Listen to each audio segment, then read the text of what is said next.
तो भगवान कहते हैं कि इस प्रकार से कर्मों को मुझे अर्पण रूप संन्यास योग से युक्त मन से शुभ और अशुभ फल रूप कर्म बंधन से तुम मुक्त हो जाओ। फिर वो कर्म तुम्हारे है नहीं, भगवान के हो गए, तो उसका कर्म का फल आपको क्यों भोगना पड़ेगा, और मेरी तुम्हें प्राप्ति होगी। तो जैसे अग्निकुंड में डाला हुआ बीज कभी अंकुरित नहीं होता, उसी प्रकार से मुझे समर्पित कर्म से बंधन उत्पन्न नहीं होते। कर्म शेष रहने से सुख दुख का फल मिलता है, उसको भोगने के लिए देह धारण करना पड़ता है। गीता में ये बार बार जन्मना और मरना को सबसे खराब माना गया है। मान लो ये मनुष्य योनि है, इसमें भी भूल हो गई तो अगला जन्म आपका पशु का हो सकता है, आपके हाथ छीन ले जाएंगे। मनुष्य जीवन की सबसे बड़ी उपलब्धि उसकी बुद्धि है। उसको जो है हम यदि गलत ढंग से काम में लेंगे तो उसका फल हमको अगले जन्म में पशु के रूप में, बिच्छू के रूप में, सर्प के रूप में अलग मिल सकता है।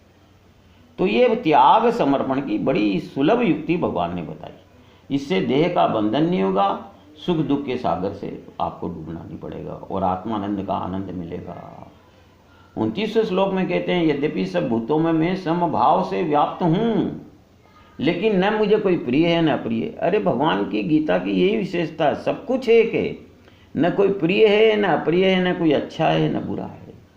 देखो मनुष्य अपनी छोटी बुद्धि से अच्छे बुरा ऐसा निर्णय लेता है, लेकिन जो कि कुछ है ही नहीं भगवान के अलावा। तो अनन्य भाव से जो मेरी प्रेम से भक्ति करता है उसके लिए मैं प्रकट हूँ, भक्त वो मुझ में है। तो ये भाव मन में हो कि सब भूतों में मैं संभाव से रहता हूँ, ये जान लेना। अपना पराया ऐसा भेद नहीं रखना चाहिए। फिर जो अहंकार का त्याग करता है, देखो एक ही बाधा है, अहंकार से जो कर्म करते हैं वो पाप है। अहंकार खुद ही पाप है।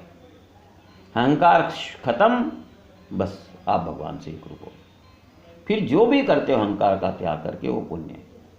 तो शरीर और मन से कर्म करते हुए संसार में जो व्यवहार करता है वो मेरी उपासना है। देखो भगवान कबीर का ये अनुभव था, शंकराचार्य का था। वो बोलते मैं, कबीर कहते मैं चलता हूँ वो भगवान की परिक्रमा है।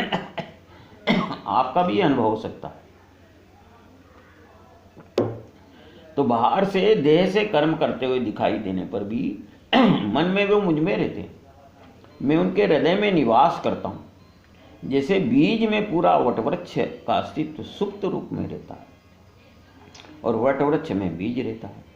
तो नाम का भारी भेद है, अंतर्यामी हम दोनों, भक्त भगवान एक ही हैं, मैं ही भक्त हूँ। तो भक्तों का देह कारण उदासीन भाव से है, वो देह को भी अपना नहीं मानते हैं। तो जब तक आयु है देह धारण करना पड़ता है। संपूर्ण उनका अहंकार पूर्ण रूप से मेरा भाव धारण करते हैं। और भक्ति का प्रभाव सुनो, यदि कोई दुराचारी अनन्य भाव से मेरी भक्ति करता है तो मुझे निरंतर भजता है, वह भी मेरे साधु मानने योग्य होता है, क्योंकि भगवत भक्ति उसका निश्चय यथार्थ होता है। ये उसमें रहस्य बताया है कि प्रमुख चीज है, मूल चीज है भगवत भक्ति। देखो आचरण हो सकता है कि आप चमार हो, नाई हो। हमारे रामानंद जी के काल में मतलब हरिदास हुए, सेन